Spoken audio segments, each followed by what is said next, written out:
Welcome to Allegiance to the King. This is our midweek Bible study. It's Wednesday night for me, but it might be a different day for you.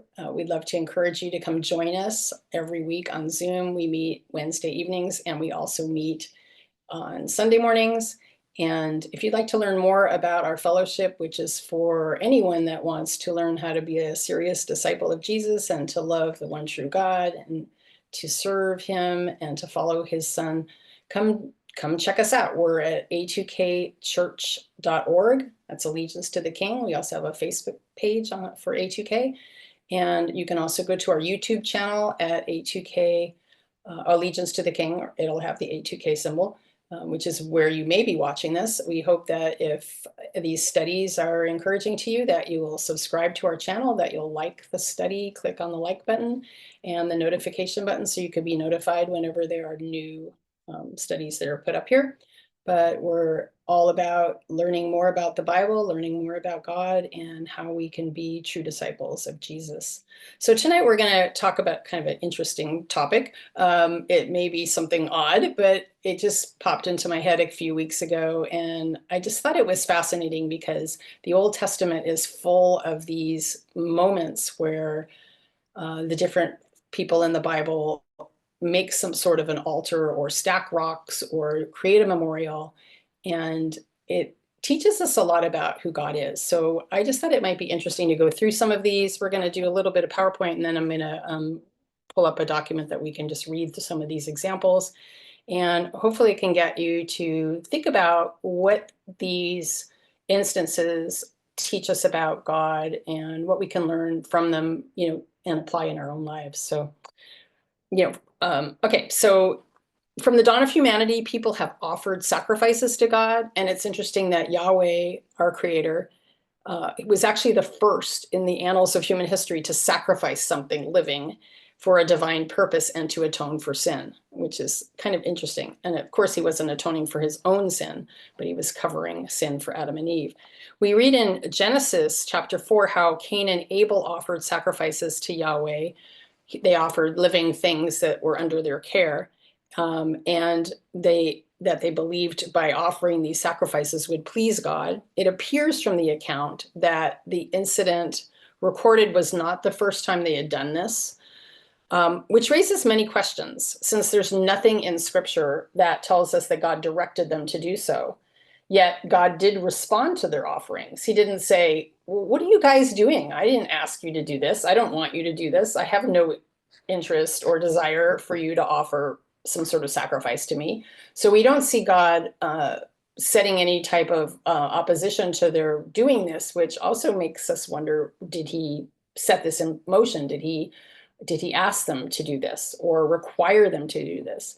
The account seems to imply that this may have been something either the first humans came up with to elicit favor from Yahweh, who, though he expressed care for Adam and Eve and Cain, after they sinned, he did expel the first couple from the garden that he had made for them, and he cursed the ground on their account, and he foretold them that their lives would be full of hardship.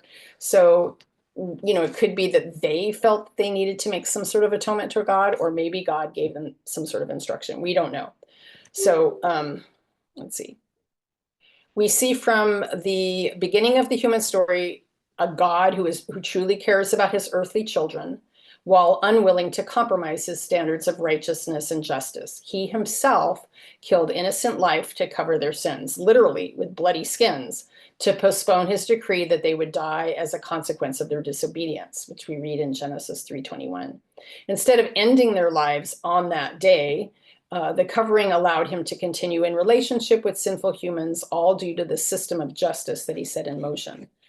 So at that time, he proclaimed a seed would come through the woman one day, one of her progeny, that would crush the enemy, the devil, whom the writer of Hebrews has called the one who has the power over or of death. So the plan from the beginning is that death would be conquered, called the last enemy in Scripture.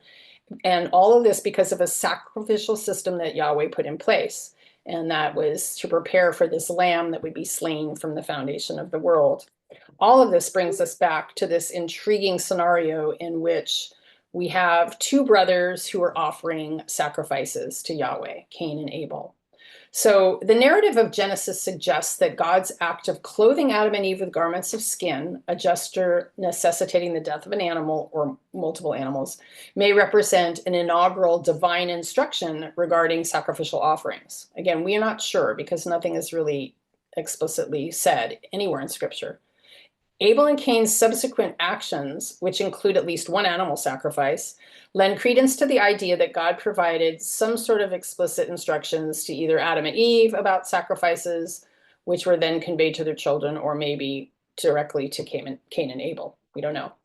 This reasoning aligns with a broader theological principle that God's pleasure or displeasure with offerings implies prior revelation concerning acceptable worship. In other words, Adam and Eve and Cain and Abel didn't kind of just sit around, scratch their heads and try to figure out like what's going to be pleasing to God. What, like, would he like some sacrifices? What kind of sacrifices would he like? I mean, it just seems illogical to think that they came up with this all by themselves, right?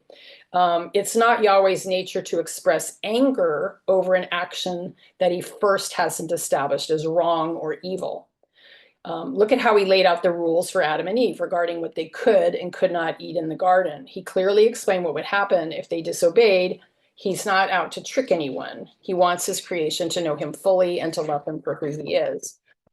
So in this situation, it's reasonable to infer that Abel and Cain's offerings were not the first sacrifices made by humanity. Instead, this episode marks a pivotal moment when God confronts Cain's unbelief or his unholy desire that's beginning to form in his heart. It seems like this pattern of offering to God was already established in place because we don't see it as some sort of initiated, action, right? So in last month's study, we explored this idea that humans, in having free will, have minds that can imagine all manner of good and evil. And it's up to each person to get mastery over their mind, because this is what part of the whole issue of free will is, that we're saved and we are declared righteous and sanctified, but God doesn't immediately change our minds so that we're perfectly loyal and faithful.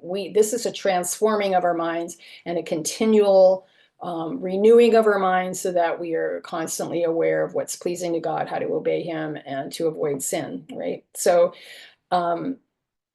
it's up to each person to not allow thoughts to grow into wrong or forbidden desires, which can then give birth to sin.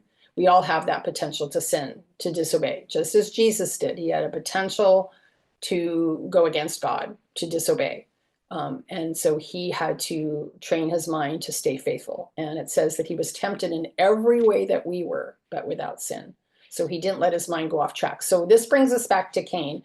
We have Cain in this instance, in this account.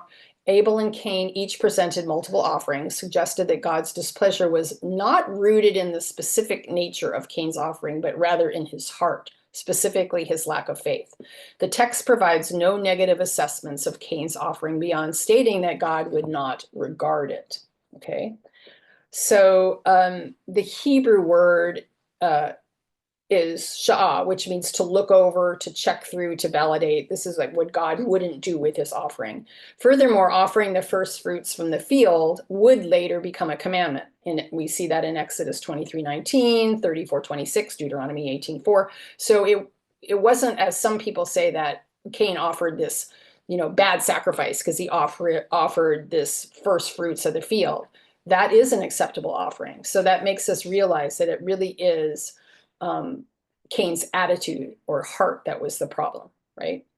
It's difficult to argue that God would be displeased with the very thing that he would later command the Israelites to offer that would be satisfying to him, right? So some say that Abel and Cain offered a gift offering.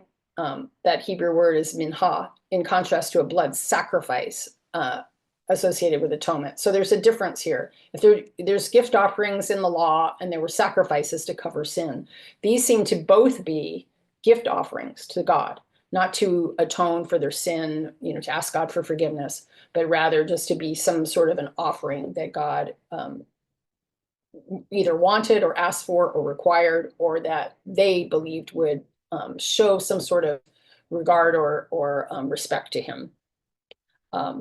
We find throughout the early centuries of the Old Testament up till Solomon's time, roughly both offerings and sacrifices on altars.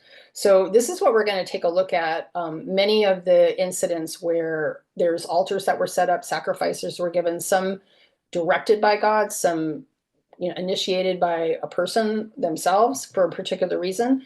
So it's going to be interesting to take a look at the diversity of all these things because we don't have specific instructions and we don't have specific explanations to why some of these were done. So what we're hoping to do is take a look at them and see what that tells us about God's character.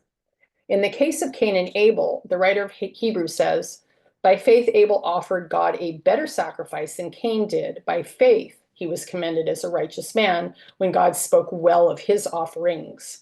And by faith he still speaks even though he is dead. And that's Hebrews 11:4. To offer an acceptable sacrifice in the Old Testament, more was required than just the offerer, the thing that's offered, and the one to whom the sacrifice is offered. It's not just about just these three elements. God established specific qualifications for sacrifices to ensure their acceptability. And this is even before the Mosaic law, came into place. If these requirements were not met, the sacrifice would be deemed unacceptable. So the first point or requirement is that it's a conscious reverence toward God. Sacrifices required the worshiper to approach God with a conscious awareness of his majesty. Even a proper offering would be rejected if it was presented mechanically, reluctantly, irreverently, or arrogantly. And I think we could just pause right there and apply that already to ourselves and our lives. Whatever we're doing for God, whatever we consider a sacrifice for God or an offering to God, if our attitude doesn't include this conscious reverence toward him, this awe and fear of him, then our offering is not going to be looked upon with favor, right? The psalmist David emphasized this principle, asserting that the heart's attitude was paramount. In Psalm 51:15-17, we read, O Lord, open my lips and my mouth will declare your praise. You do not delight in sacrifice, or I would bring it. You do not take pleasure in burnt offerings. The sacrifices of God are a broken spirit, a broken and contrite heart. O God, you will not despise. Now, of course, this was at a time when, yes, God did approve sacrifices and offerings, atoning sacrifices at the temple. So this isn't like he's saying he hates all these offerings, but he's trying to show that what God really cares about are the broken spirit, a contrite heart, a reverential attitude toward God. David underscored that the only acceptable offering is one that's offered with a contrite heart, or at least, of course, in this psalm, he's talking about the sin that he had committed with Bathsheba and Uriah. So in this specific instance, he's definitely talking about his contrite heart. But in other situations, we're offering an offering of praise, or we're offering, some sort of service to God or dedication to him. It may not require a contrite heart, but it does require a reverential heart. Similarly, Samuel proclaimed, does the Lord delight in burnt offerings and sacrifices as much as in obeying the voice of the Lord? To obey is better than sacrifice, and to heed is better than the fat of rams. For rebellion is like the sin of divination, and arrogance like the evil of idolatry. And that's 1 Samuel 15:22 and 23. So while Genesis doesn't explicitly record Cain's and Abel's attitudes, Abel likely approached God with humility, whereas Cain exhibited some sort of arrogance. So again, this is something that we could take to heart about our sacrifice of praise or whatever we offer to God with our lives. Okay. So also faith as the foundation of sacrifice. An acceptable sacrifice required faith. The worshiper had to trust wholly in God's promises, recognizing his trustworthiness.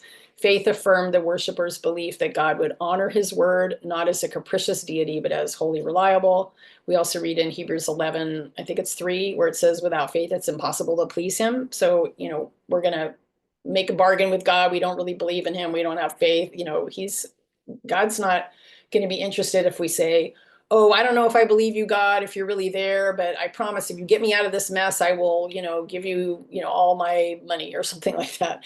People make bargains with God all the time, but they don't really have that faith. And so God isn't going to really honor that type of a prayer because they're not trusting that God is the rewarder of those earnestly seeking him. Rational purpose of faith. Faith was not an abstract or aimless exercise. Sacrifices were offered with specific purposes, whether to praise God, seek forgiveness, or express gratitude. Later scriptures delineate various sacrifices for distinct purposes, indicating that the type of offering was intrinsically tied to its purpose and meaning. So again, that's something to keep in mind as we take a look at the different memorials and altars and sacrifices that people built and gave to God. Sacrifices must be suitable. God did not accept all offerings indiscriminately. For instance, animals presented for sacrifice, this is under the law, had to be unblemished, not injured or diseased. Inappropriate items such as pigs or weeds were unacceptable. And there was also a proper method of sacrifice. This again is when we get into the more formal Levitical laws, the cultic practices of the nation of Israel. The manner of offering also mattered. For animal sacrifices, the method of death by bloodshed was explicitly prescribed. We read in Leviticus 1:11, he is to slaughter it at the north side of the altar before the Lord, and Aaron's sons, the priest, shall sprinkle its blood against the altar on all sides. So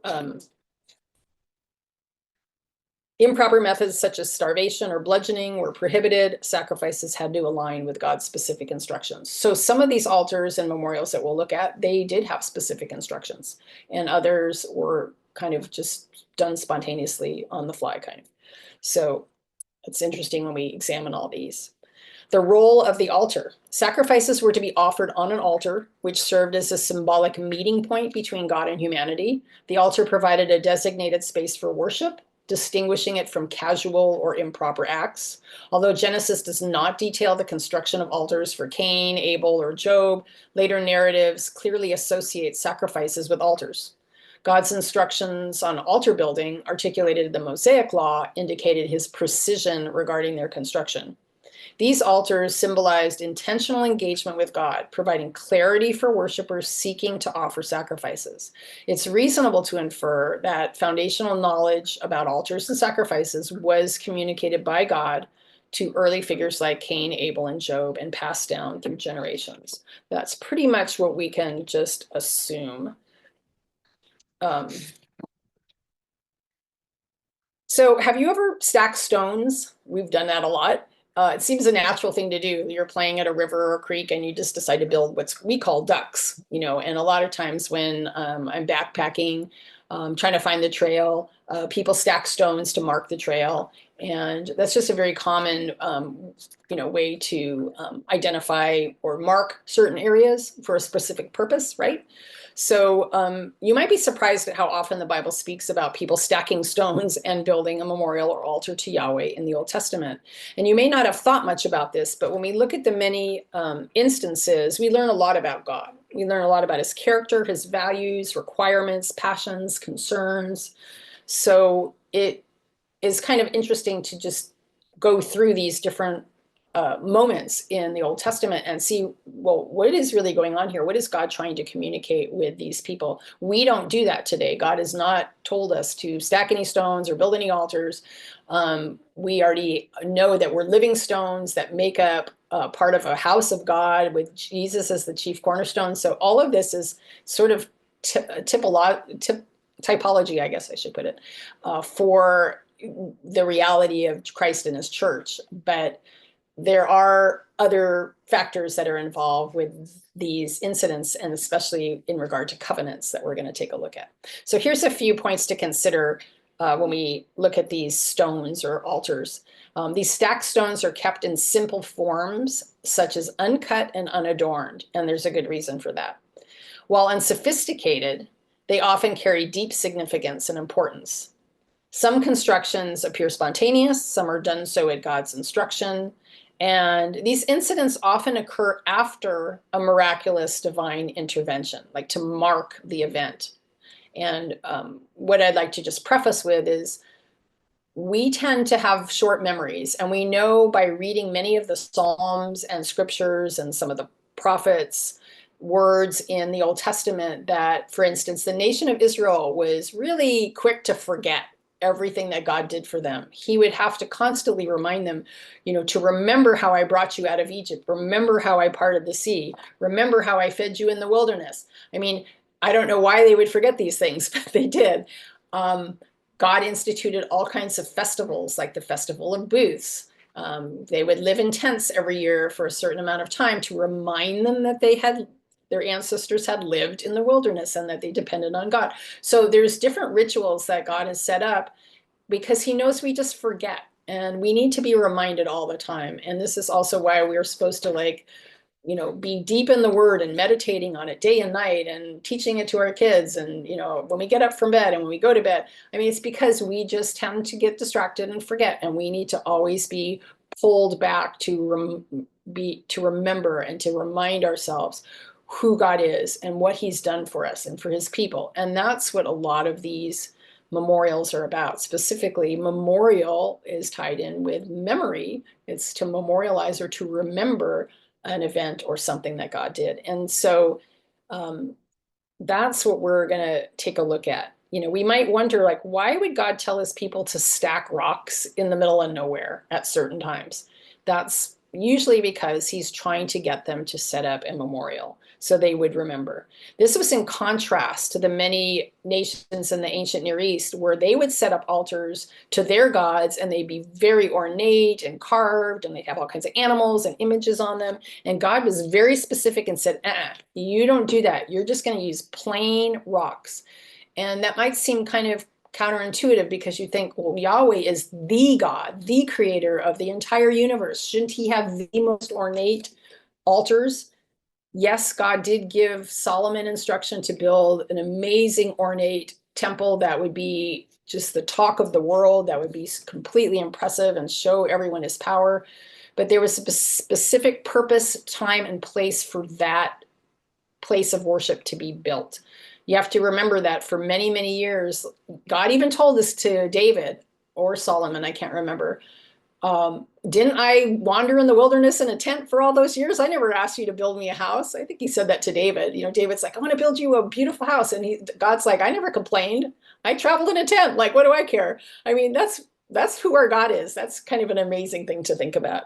So contrasting with the gods of the nations, who those people would portray their gods as very haughty and demanding everything, gold and silver and everything they had, and like they deserved all this pomp and whatever. And here we have God saying, I didn't care I lived in the tent. And then when he brought Jesus into the world, he had him born in, a manger in, a backwater town. And it's like Dorothy Sayre wrote once. She was a Christian author from a while back. She said, he was born in poverty and he died in disgrace. And to him, it was well worth it. I think that's just a beautiful line. And it helps us realize that what God values and how he sees things is very, very different than what we think. So let's look at Exodus 20, 22 through 26, because that's an interesting passage before we get into some of these examples. Then the Lord said to Moses, thus you shall say to the sons of Israel, you yourselves have seen that I have spoken to you from heaven. You shall not make other gods besides me. Gods of silver or gods of gold you shall not make for yourselves. You shall make an altar of earth for me, plain. And you shall sacrifice on it your burnt offerings and your peace offerings, your sheep and your oxen. In every place where I cause my name to be remembered, I will come to you and bless you. If you make an altar of stone for me, you shall not build it of cut stones. For if you wield your tool on it, you will profane it. And you shall not go up by steps to my altar, so that your nakedness will not be exposed on it. So that's a really interesting passage here. We have a few different prohibitions and instructions. Interesting that he says, just make the altar of earth. And he's also talking about in every place where I cause my name to be remembered. So here he's kind of encouraging a number of places where they would build these altars for his name to be remembered. And God says, I will come and bless you there. but you can't cut these stones. You can't be like the nations making these fancy altars because you're going to, worship the altar and not me, right? Um, there's a few interesting points here. The prohibition against using cut stones for altars likely stems from the association of such practices with pagan worship. In pagan traditions back then, altars were often constructed from elaborately cut and adorned stones, reflecting and praising human effort, right? By contrast, the worship of Yahweh emphasized the relationship between a living God and his people, underscoring divine interaction rather than human achievement. The use of uncut stones avoided any resemblance to pagan rituals, which sought to manipulate or control deities for personal gain.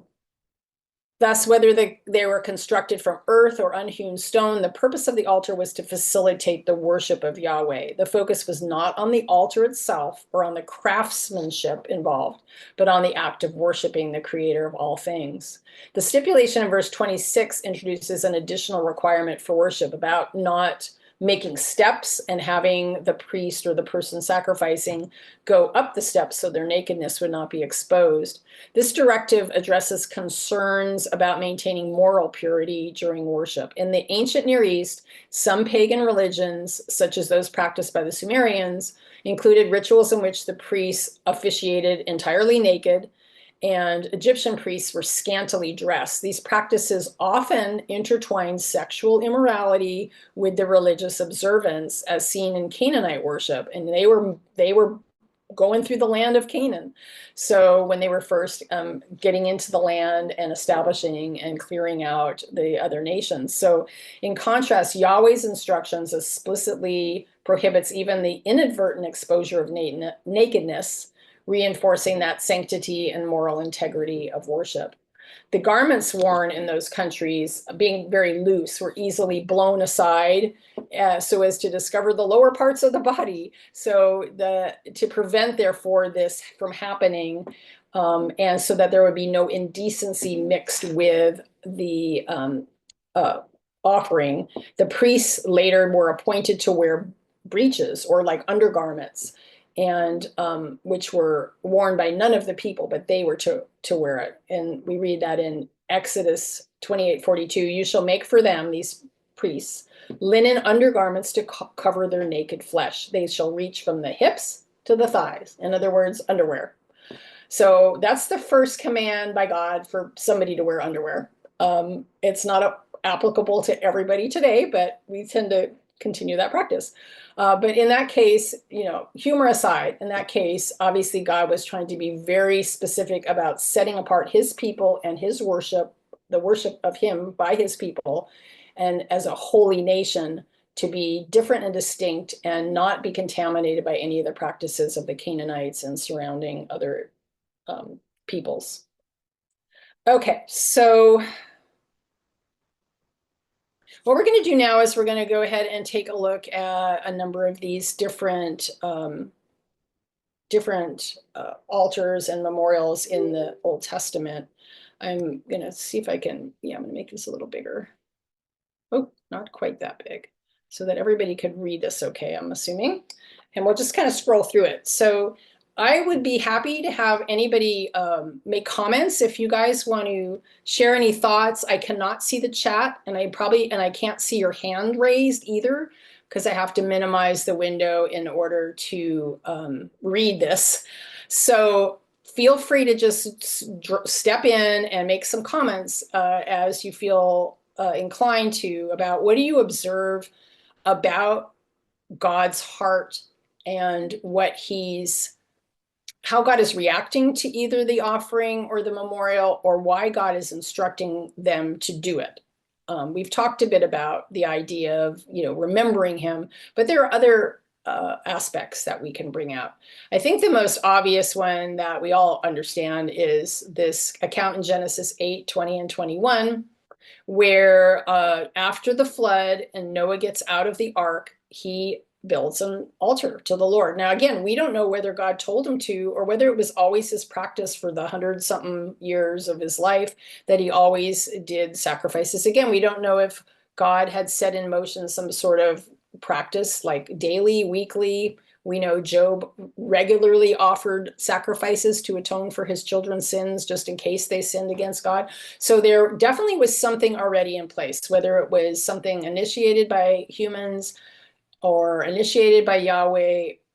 We don't know, but we do know that God responded to these. So he didn't tell them to stop. And the faithful people throughout this history continue to do so. So we do believe that it has to do with God approving of this type of action. Okay, it says, then Noah built an altar to the Lord and took some of every kind of clean animal and some of every clean bird and offered burnt offerings on the altar. The Lord smelled the soothing aroma, and the Lord said to himself, I will never again curse the ground on account of man, for the intent of man's heart is evil from his youth, and I will never again destroy every living thing as I have done. Now, obviously, God didn't destroy every living thing because there were still things living, like Noah and his family and all the animals that were in the ark. But, I think we get what he's trying to say here. So after leaving the ark, Noah builds an altar and offers burnt offerings of clean animals and birds. And the purpose of it is to express gratitude and worship God for salvation from the flood. And the significance is that God responds by establishing the covenant symbolized by the rainbow. I would say more that he's reestablishing the Adamic covenant, because Noah is like the new Adam. And in very many ways, there are parallels to the account in with Adam and Eve of how they were set up and how the creation took place in those first 3 chapters of Genesis. And then what happens with Noah and how he becomes like the next Adam with his dominion over the animals and and he's going to carry on that initial covenant that God made with humankind. So note that after Noah built the altar, it was the smoke from the altar that softened God's heart. And Noah's burnt offerings represented a heartfelt act of worship, gratitude, and submission to God. The sacrifice demonstrated Noah's acknowledgement of God's sovereignty and his dependence on divine mercy. So as we went through those different points of like what kind of a sacrifice would be acceptable to God, Noah expressed the right attitude, had faith. Obviously, God brought him through the flood, and he worships God there at this altar that he builds. Let's see. The offering symbolizes atonement, even if the concept is not fully developed at this early stage in Scripture. The sacrifices foreshadow later Levitical practices where burnt offerings were central to reconciliation between humanity and God. Noah's sacrifice signifies the restoration of fellowship between humanity and God after the judgment of the flood. And God didn't have to put the rainbow in the sky and say, okay, I'm going to, make this covenant with you and I'm never going to bring a flood again. But he wanted to, I guess, express that to Noah to assure him that he would continue with his purpose to fill the earth with humanity. And that gives Noah and his family a hope in this new start. The aroma of the sacrifice softened God's heart, not in a literal sense of changing his nature, but as a reflection of his consistent character of grace. God's declaration never to curse the ground or destroy all living creatures shows his compassionate response to Noah's act of worship. It demonstrates his commitment to sustain creation despite humanity's inherent sinfulness. And I think that's really worth noting. That's what really tells us a lot about Yahweh. He has a commitment. He's faithful to his purposes. He will see that they get done. Nothing goes forth from his mouth that does not accomplish what he means for it to accomplish. So I think this act of worship that Noah engages in here gives us an opportunity to see, pull back the curtain a bit and see God's heart because of what he says to Noah. If anybody wants to comment about that or has a thought, please jump in. Okay, we're going to look at Abram. I have a quick thing. Yeah, John, sure. In the book Kingdom Through Covenant, the authors spend an inordinate amount of time showing that the covenant language in Hebrew, that there was 2 ways of speaking about making a covenant. One was the cutting of a covenant, and the other was the making of a covenant. And at least that's the way you'll see it translated in English. And they show that when God makes a new covenant, it uses the Hebrew language for cutting a covenant.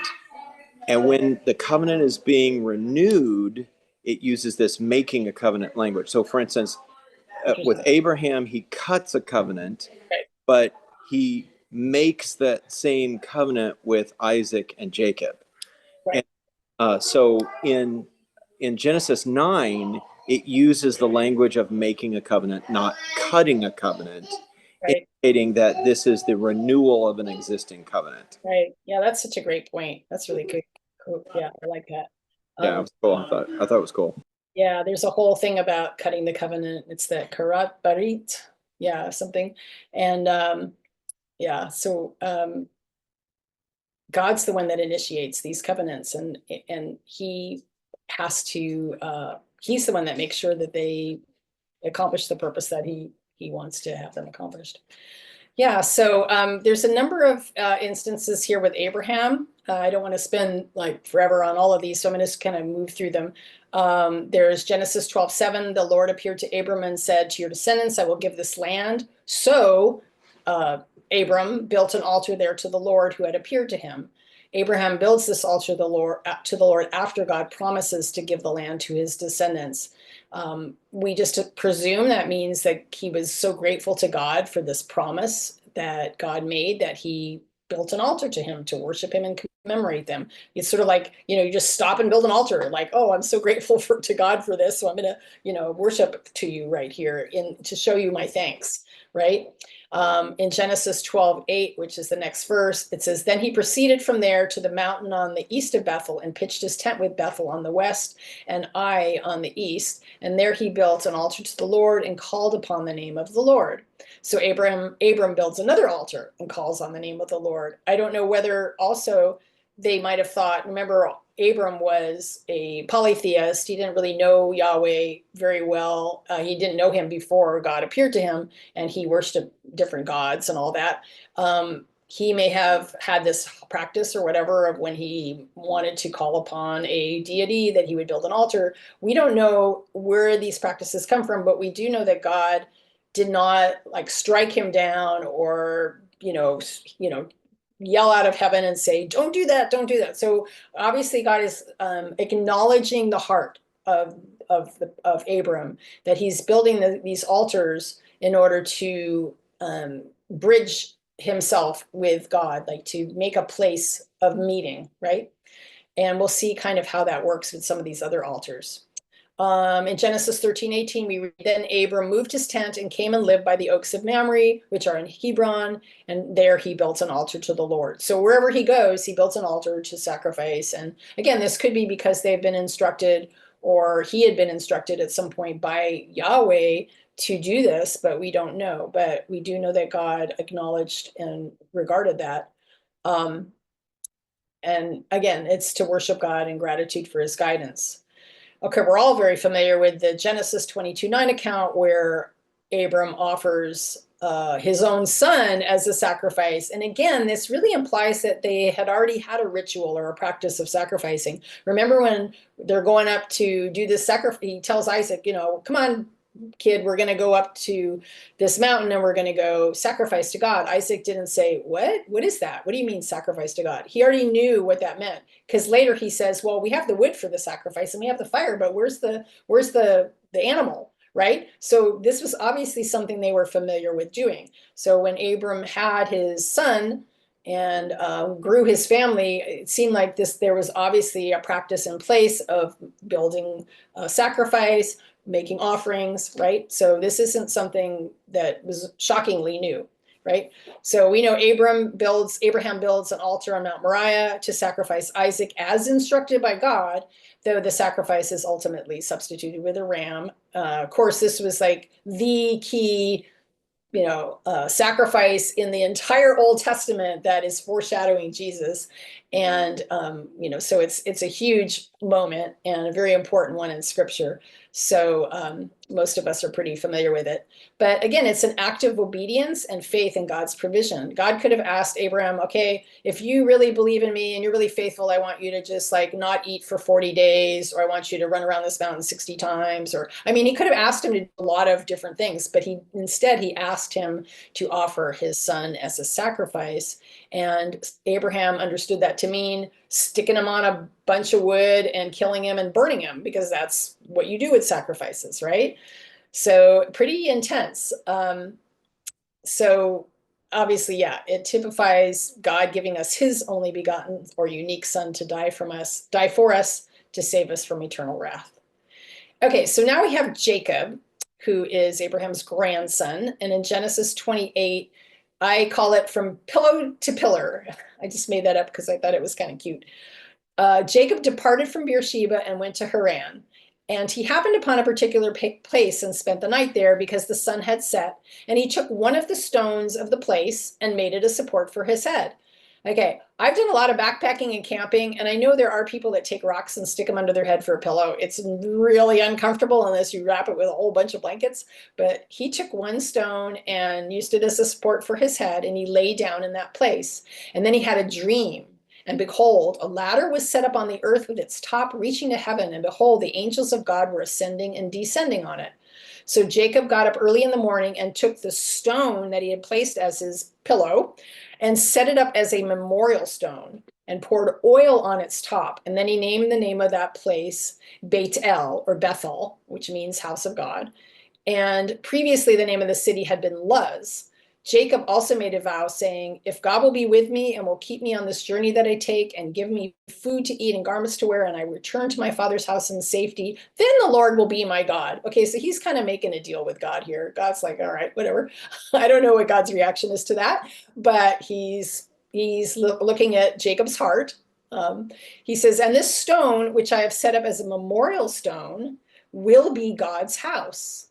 And of everything that you give me, I will assuredly give you a tenth to you. Now, obviously, a rock isn't God's house, but he's setting this up as a memorial for this dream that he had, where after God is telling him, I am going to make you a great nation and all of this stuff, he's setting it as a memorial. He's not going to live there. He's going to leave. But he's setting this stone in place. And whether he's the only one that knows it, I don't know. He might tell his family about it. Maybe people learn about this stone and pass it, and they remember why it's there. We don't know. We just know that for him, he sets it up as a memorial stone. Okay. And then at Mitzpah in Genesis 31, Laban says to Jacob's been working for him for some years, 14 years at least, maybe I can't remember how many more, marries his two daughters, Rachel and Leah. And so now Laban is saying to Jacob, come now, come, let's make a covenant, you and I, and it shall be a witness between you and me. Then Jacob took a stone and set it up as a memorial stone. Jacob said to his relatives, gather stones. So they took stones and made a heap, and they ate there by the heap. Now Laban called it Jagar Sahadutha, the heap of witness, which is in the Aramaic language, or the Aram language, I should say. I don't think it's Aramaic. But Jacob called it Galid, which means the same thing, but in Hebrew. Laban said, this heap is a witness between you and me in this day. Therefore it was named Galid, and Mitzpah, which means watchtower. For he said, may the Lord keep watch between you and me when we are absent one from the other. If you mistreat my daughters, or you take wives besides my daughters, although no one is with us, see, God is witness between you and me. Laban also said to Jacob, behold this heap, and behold the memorial stone which I have set between you and me. This heap is a witness, and the memorial stone is a witness that I will not pass by this heap to you for harm, and you will not pass by this heap and this memorial stone to me for harm. So I love this. You know, they set up a stone and then they go, well, let's get more stones. Let's just make a big old pile of stones. And they make this big pile of stones, and they make this agreement, which Laban initiates, to agree that Jacob is going to have this, they're going to have a covenant. So Jacob is required to behave a certain way with Laban's daughters, and that Laban is also agreeing that he will not, they won't have any disputes or anything, because they sure did before this. So this is sort of like a peace offering between the two. They're making a deal, they're making an agreement, and their stone is set there. So anytime they would go by it, I'm not sure how many times they would, but that heap would always be a witness to them, or it would stand in witness of this covenant that they made, because the rocks, were probably big and heavy, and unless somebody moves them and tears them apart or whatever, they're going to just remain there. So I think that's kind of an interesting example of some sort of stones that have been stacked for a memorial. Does anybody have any thoughts or comments on any of this so far? Observations? Well, I think that it's really interesting, with all the different memorials that are being built, these cairns, and I don't know if the Jewish word for it is that or not, but these marker stones, and the use of them as part of the contract or the agreement that people are making. I think it's really an interesting study. Thank you for doing it. Yeah, I mean, they didn't have paper and pen to like sign a, deal and have a notary nearby or whatever. So yay, we got rocks. We're out here in the wilderness. There's lots of rocks. Let's use that, right? So that's kind of how that works. We have another pillar that Jacob sets up, Genesis 35. Then God went up from him at the place where he had spoken with him. Jacob set up a memorial stone in the place where he had spoken with him, a memorial of stone. He poured out a drink offering on it. He also poured oil out on it. So now we've seen, all different types of sacrifices. Now we're seeing a drink offering. Like maybe there was nothing to sacrifice and all he's got is like something to drink. So he's going to pour that out, and Jacob named the place where God had spoken with him, Bethel. So Jacob sets up a second pillar at Bethel. I'm not sure why he names it again, because it's already been named, but that's kind of what the scriptures say. And this is also, he does this after God reaffirms his covenant with Jacob. So again, he speaks to Jacob and says, remember, I am going to make you a great nation. And Jacob says, okay, well, I'm going to make you another memorial stone and acknowledge that, right? Okay, now we move on to Moses. So he makes an altar after a victory, after they celebrate a victory over the Amalekites. Exodus 17, 14, and 15. Then the Lord said to Moses, write this in a book as a memorial and recite it to Joshua, that I will utterly wipe out the memory of Amalek from under heaven. And Moses built an altar and named it, the Lord is my banner, Jehovah Nisi, or Yahweh Nisi. I think this is a very interesting one, because now we're having, Yahweh is instructing Moses to write in this book or parchment or whatever they're using, to record that God gave them a victory over these people, the Amalekites. And he also is making a promise, which is going to come to pass much later, that he is going to utterly wipe out the memory of Amalek from under heaven, because they are just so evil. So in response, Moses builds an altar. And he names the altar. So this is the first time I think we've seen an altar actually getting a name. We saw Jacob naming the place Bethel, and Abraham, after God provided the ram for the sacrifice instead of Isaac, he named the place Jehovah Jireh, or Yahweh Yireh. But it's not, he didn't name God. He didn't give God that name. He gave the place that name.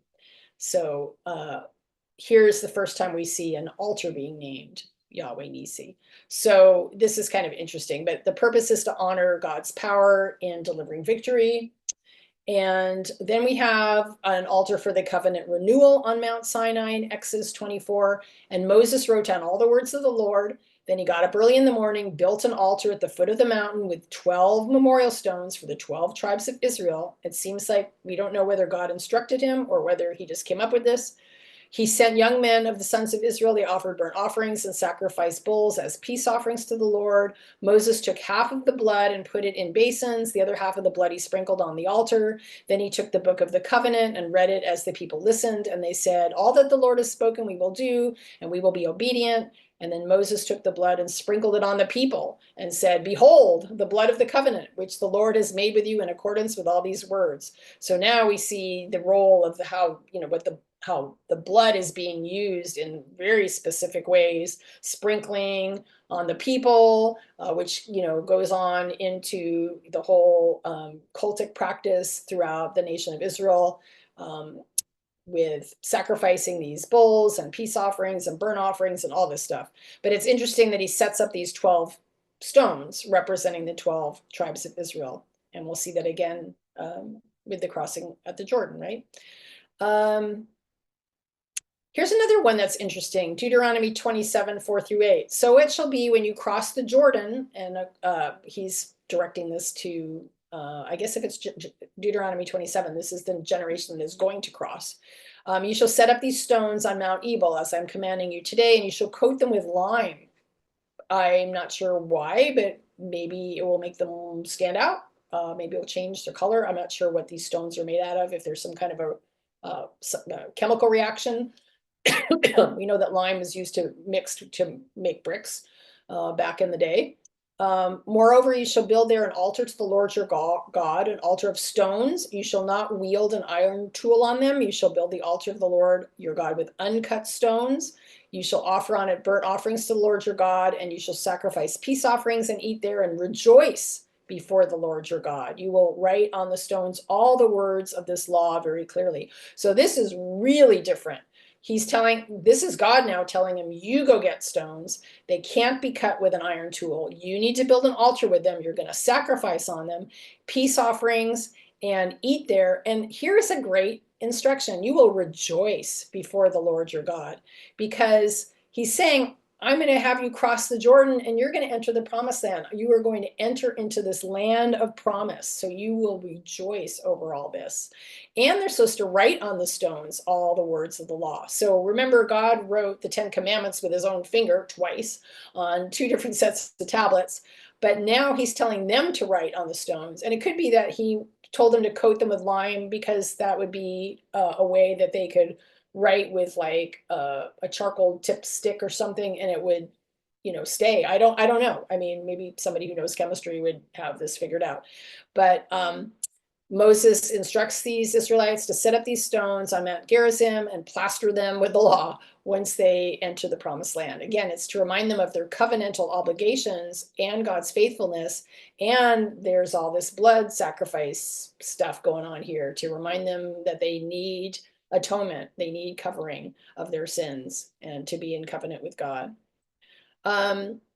We're all pretty familiar with the golden calf incident. I'm not going to read that because we still have a whole lot more to go through, where Moses disappears for some time and Aaron decides to make a golden calf and have all the people give their rings and all this stuff. And he says, now here's your God, because he made it into a calf.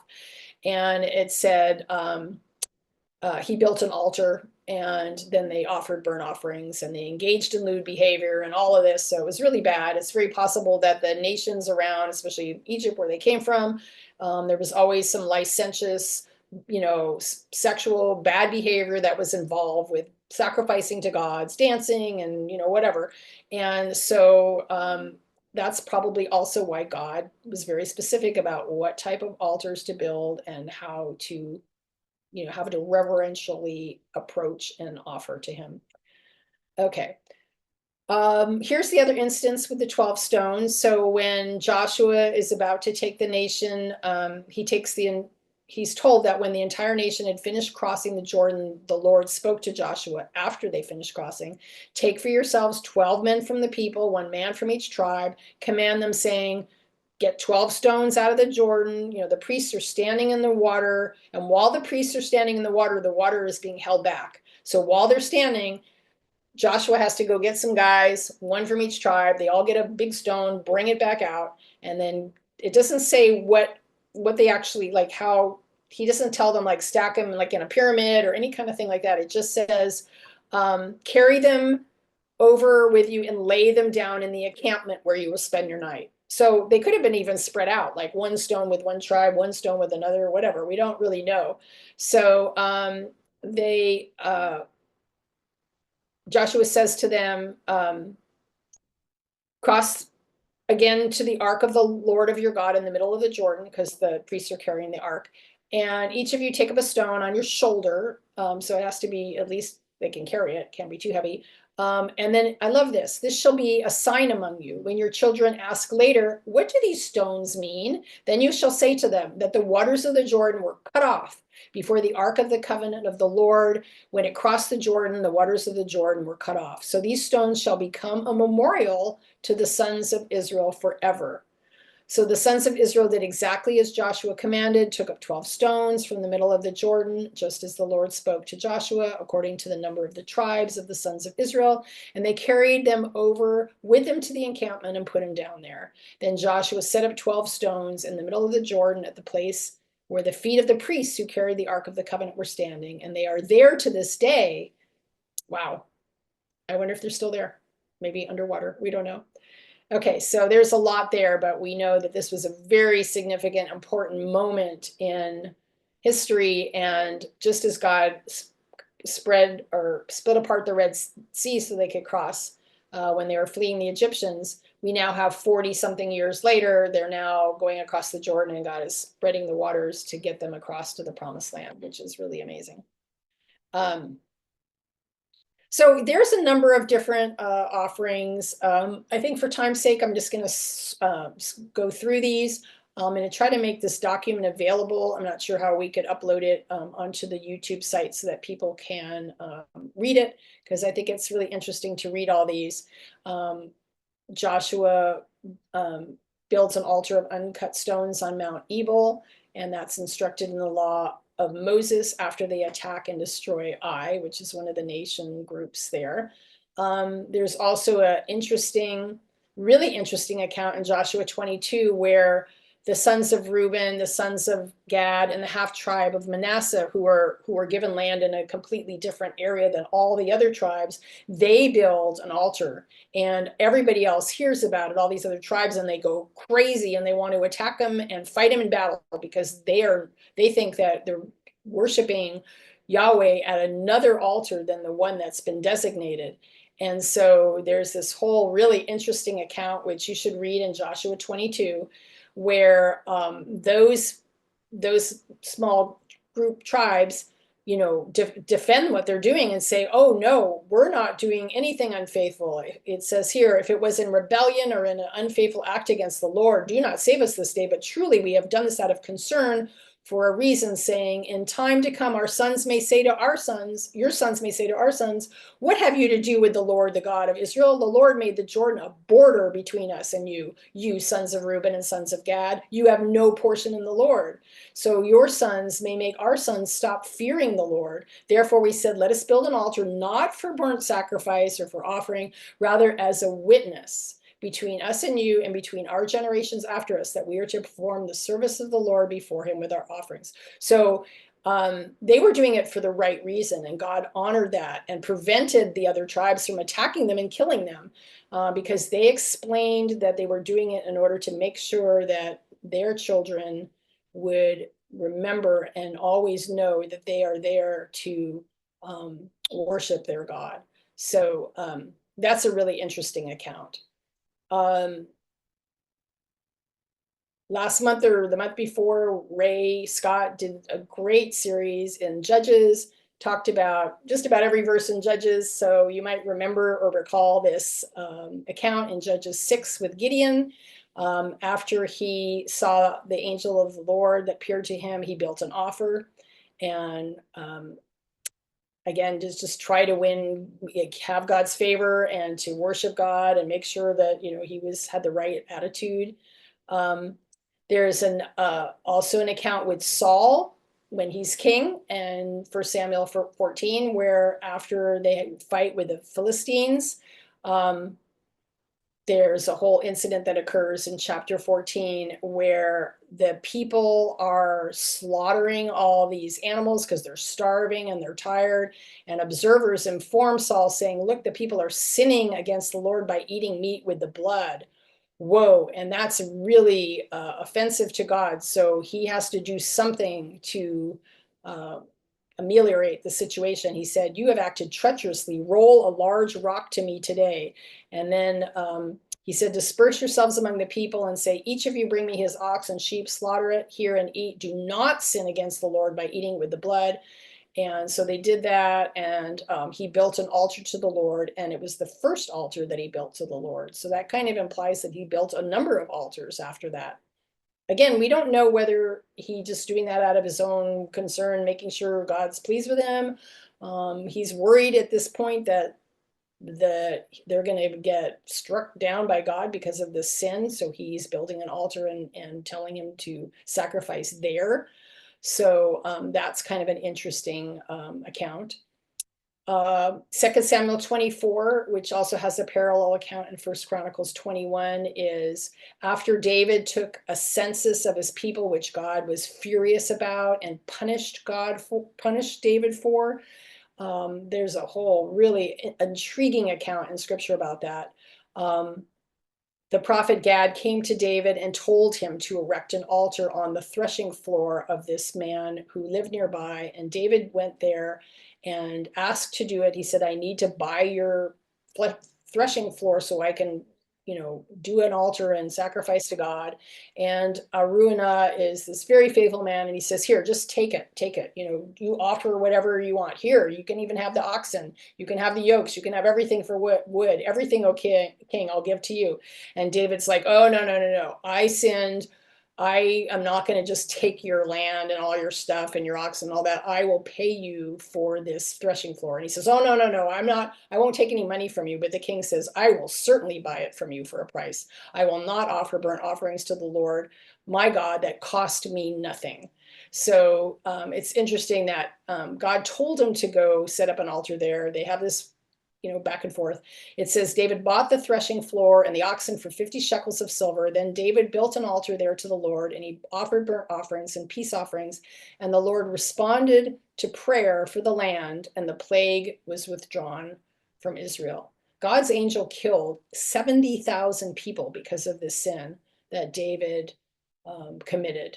And it just ripped David apart because he said, please, why are you hurting other people? I'm the one that's guilty. Hurt me, punish me. But because he was king and he needed to really see the seriousness of his actions and the repercussions of him acting badly and representing a whole nation, then the whole nation really had to pay for this.